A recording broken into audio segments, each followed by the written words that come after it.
ഇത് ഭയങ്കര ഇൻസൾട്ടായി പോയി. എനിക്ക് മാത്രമല്ല ഡാഡിക്കും. ഞാൻ ഈ കുടുംബത്തിലെ ആരുമല്ലെന്ന് ആ സ്ത്രീ വിളിച്ചു പറഞ്ഞപ്പോ ശ്രീകലാമ ഒന്ന് ഡിഫെൻഡ് ചെയ്ത പോലും ഇല്ലല്ലോ. അതുപോലെ തന്നെയാ ഡാഡിയുടെ കാര്യവും.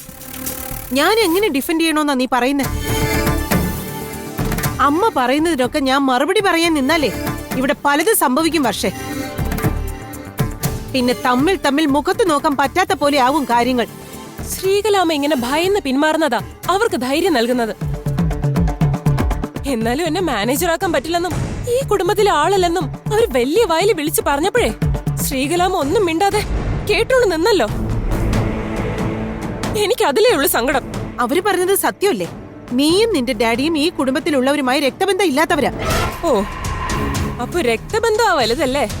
ശ്രീകലാമയുടെ ആദ്യത്തെ ഭർത്താവ് മരിച്ചപ്പോഴേ ഈ കുടുംബത്തിനെയും ബിസിനസിനെയും താങ്ങി നിർത്തി രക്ഷപ്പെടുത്തി എടുത്തത് എന്റെ ഡാഡിയാ. അതിലും വലിയ എന്ത് ബന്ധവാ നിങ്ങളുടെ ഈ രക്തബന്ധത്തിനുള്ളത്? പറഞ്ഞു പറഞ്ഞു നീ വല്ലാതെ കാട് കയറേണ്ട വർഷേ.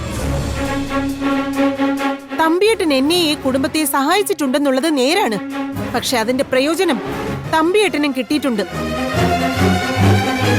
എടുത്തു പറയാൻ പ്രത്യേകിച്ച് കുടുംബ മഹിമ പോലും ഇല്ലാത്ത ഒരാളെ ഈ കുടുംബത്തിലെ നാഥനായിട്ട് എല്ലാവരും അംഗീകരിച്ചില്ലേ? നിനക്ക് ഒരു കുറവും ഇല്ലാതെ ഇത്രയും നാളും വളർത്തിയില്ലേ? അതൊക്കെ ഡാഡിക്കും മോക്കും കിട്ടിയ ബോണസ് തന്നെയാ. കേട്ടില്ല ഡാഡി? ശ്രീകലാമയെ മനസ്സുകൊണ്ടിപ്പോ അവരുടെ സൈഡാ. ഞാൻ ആരുടെ സൈഡ് പറഞ്ഞൊന്നുമല്ല, സത്യം പറഞ്ഞു. അതിനെന്താ കുഴപ്പം? സ്കൂളിന്റെ മാനേജർ പോസ്റ്റിനെ പറ്റി ശ്രീകലയും വർഷയും തമ്മിൽ ഇങ്ങനെ തർക്കിച്ചിട്ടൊരു കാര്യമില്ല.